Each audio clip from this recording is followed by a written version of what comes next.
बिहार में राहुल की आंधी है, क्योंकि बिहार में राहुल गांधी जो है लोगों के अधिकार का जिक्र कर रहे हैं। लोगों के अधिकार की लड़ाई जो है वो राहुल गांधी लड़ रहे हैं और आज इस वोटर अधिकार यात्रा का समापन है और ऐसे में बढ़ चढ़ के समर्थक जो है वो पहुंच रहे हैं और हर कोई जो है यही कह रहा है कि इस बार बिहार में तेजस्वी यादव सरकार चाहिए और प्रधानमंत्री नरेंद्र मोदी को भी गद्दी छोड़ना होगा, क्योंकि लोग अब ये कह रहे हैं कि वाकई वोट की चोरी हुई है। हमारे साथ इस वक्त बातचीत करने के लिए रणदीप सुरजेवाला जी हैं, उनसे बात करने की कोशिश करेंगे। सर, आज समापन हो रहा है, आप भी यहाँ पर पहुंचे हैं, इतना भरपूर प्यार जो है बिहार वासियों का कांग्रेस को मिल रहा है, क्या कुछ कहना चाहेंगे? सबसे पहले तो बिहार के जन जन को सलाम और बहुत बहुत शुक्रिया, वो प्यार और संघर्ष की आंधी के अंदर जुड़ने के लिए।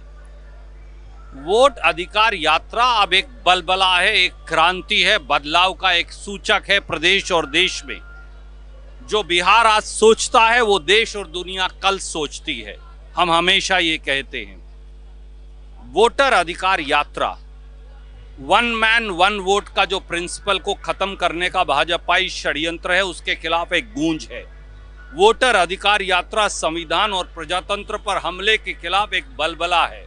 वोटर अधिकार यात्रा इस देश में लोकतंत्र और लोकशाही को पूरी तौर से बुलडोजर के नीचे कुचलने के खिलाफ एक बिगुल, एक संघर्ष का ऐलान है और ये क्रांति अब पूरे देश में फैलेगी। बिल्कुल, और राहुल गांधी ने जैसे पहले ही कह दिया था कि अभी तो कुछ राज्यों का हमने खाका दिया है, कुछ राज्यों का हमने सबूत दिया। बहुत ऐसे राज्य हैं जहां पर बीजेपी द्वारा वोट चोरी की गई, चुनाव आयोग ने उसकी मदद की, उसे भी लेकर राहुल गांधी उजागर करेंगे। लेकिन सर, एक सवाल मेरा और है, उन लोगों को क्या कहना चाहेंगे जो इस वोटर अधिकार यात्रा में राहुल गांधी पिछले 16 दिन से कर रहे हैं, जो बाधा डालने की कोशिश कर रहे थे? क्योंकि हमने देखा कि कार्यकर्ताओं में मारपीट हुई, राहुल गांधी को काले झंडे दिखाए गए। इन लोगों को क्या कहना चाहेंगे? उन सबको हम केवल प्यार का संदेश देंगे और ये कहेंगे, हम उनके अधिकारों की रक्षा के लिए भी लड़ रहे हैं, चाहे उन्हें ये मालूम हो या ना मालूम हो। आज वो आपका वोट चोरी करेंगे, कल वो आपका राशन चोरी करेंगे, परसों वो आपका शिक्षा और स्वास्थ्य का अधिकार चोरी करेंगे, उसके बाद वो हर चीज जो प्रजातंत्र लोकतंत्र के अंदर आम जनमानस की है उसे चोरी करते जाएंगे।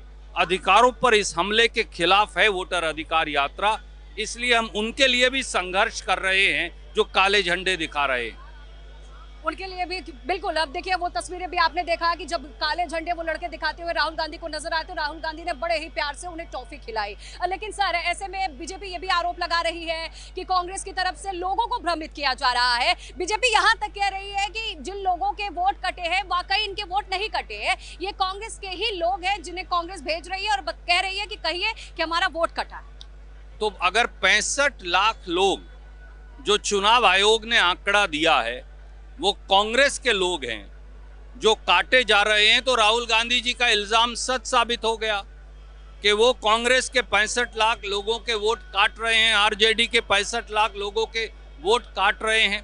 एक वोट भी अगर कटे, वो कांग्रेस का हो, वो आरजेडी का हो, वो बीजेपी का हो, वो जेडीयू का हो, वो प्रजातंत्र की नींव और चूल को ध्वस्त करने का काम करता है। हर व्यक्ति को वोट का अधिकार है, जिसके लिए देना चाहे दे, ताकि एक ऐसी सरकार बने जो सही मायनों में जनता के वोट से चुनी हुई सरकार हो, ना केवल और ना कहीं चोरी हुई सरकार ना बन जाए। सर, एक सवाल और है कि मैं देख रही हूँ लगातार इंडिया अलायंस के तमाम दिग्गज जो है पहुंच रहे हैं, लेकिन ऐसे में एक बयान भी केजरीवाल का आया, उन्होंने कहा कि कांग्रेस पार्टी ने सरेंडर कर दिया था, हमने सरेंडर नहीं किया। देखिए, ये उनकी व्यक्तिगत राय हो सकती है। पूरे देश में लड़ाई कौन लड़ रहा है?